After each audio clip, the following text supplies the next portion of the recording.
मित्रांनो, मध्यंतरी रस्त्यावरनं चालत असताना मी एक माणूस पाहिला, ज्याला स्ट्रोक किंवा लकवा बसलेला होता. ज्याचं अर्धांगवायूमुळे शरीर लुळं पडलेलं होतं. तो हातात काठी घेतली ती त्यांनी. तो अतिशय वीक म्हणजे असा फ्रेल म्हणजे एकदम असा कृश झालेला होता आणि तो अतिशय हळू एक-एक पाऊल टाकत त्या काठीच्या साहाय्याने पुढे चालत होता म्हणण्यापेक्षा सरकत होता म्हणूयात आपण, इतका तो हळू चालत होता. मी हे का सांगतोय, की जे काही मी तुम्हाला सांगतोय, की साखर बंद करा, सिगारेट बंद करा, पालेभाज्या खा, फळं खा, हे जर तुम्ही ऐकलं नाही, तर तुम्हाला आत्ता लगेच काही फरक पडेल असं वाटत नाही. परंतु ह्याचा जो एंड पॉइंट आहे, हे कुठं जाणार आहे? ह्याचं काय होणार आहे पुढे?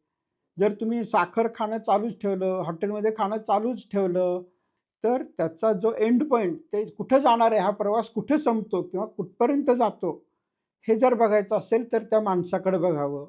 ज्याला अर्धांगवायू झालेला आहे, ज्याला चालता येत नाहीये, ज्याला कमवायची क्षमता शिल्लक राहिलेली नाहीये आणि ज्याच्या खाण्यापिण्यासाठी, ज्याच्या शी-शूसाठी सुद्धा त्याला कुठल्यातरी दुसऱ्यावरती अवलंबून राहायला लागतंय.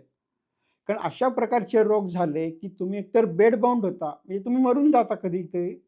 मेला तर विषय संपतो. परंतु बऱ्याच वेळा तुम्ही बेडबाउंड म्हणजे अंथरुणात पडून राहता, की तुम्हाला हालता पण येत नाही, अशी अवस्था होते तुमची. आणि मग ह्याच्यानंतर तुम्हाला कमवता येत नाही. म्हणजे कोणीतरी घरच्यांनी कमवायला लागतं. तुम्हाला खाऊ घालायला लागतं. तुम्हाला तुमची शी काढायला लागते, की हे जर तुम्हाला नको असेल, तर मी काय सांगतोय ते तुम्ही आज ऐका. हा प्रवास कुठं जातो? हा प्रवास कसा होतो? आणि शेवटी त्याचं काय होतं? ह्याची असंख्य उदाहरणं मी पाहिलेली आहेत. आणि म्हणून पुन्हा-पुन्हा घसा खरवडून सांगतोय, की तुम्ही ऐकायला लागा आणि त्याच्यामुळे त्यात तुमचं कल्याण आहे. जरी तुम्ही 80 वर्ष जगलात, तरी स्वतःच्या पायावर जगलं पाहिजे. परंतु तुमची हालचाल शिल्लक राहिली पाहिजे.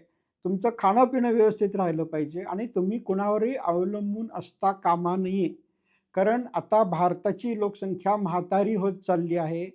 मुलं आणि तरुणी लोक कमी-कमी होत जाणार आहेत आणि जसं सगळ्या जगात होतंय तसंच भारतात वृद्धांची संख्या वाढल्यामुळे त्यांच्याकडं बघायला कुणीही राहणार नाही. त्याच्यामुळे जर तुम्हाला तुमच्या म्हातारपणी पर्यंत व्यवस्थित राहायचं असेल, तर काय सांगतंय ते तुम्ही आज ऐका. तर तुमचं उद्याची परिस्थिती, तुमच्या भविष्यातली परिस्थिती ही चांगली राहणार आहे.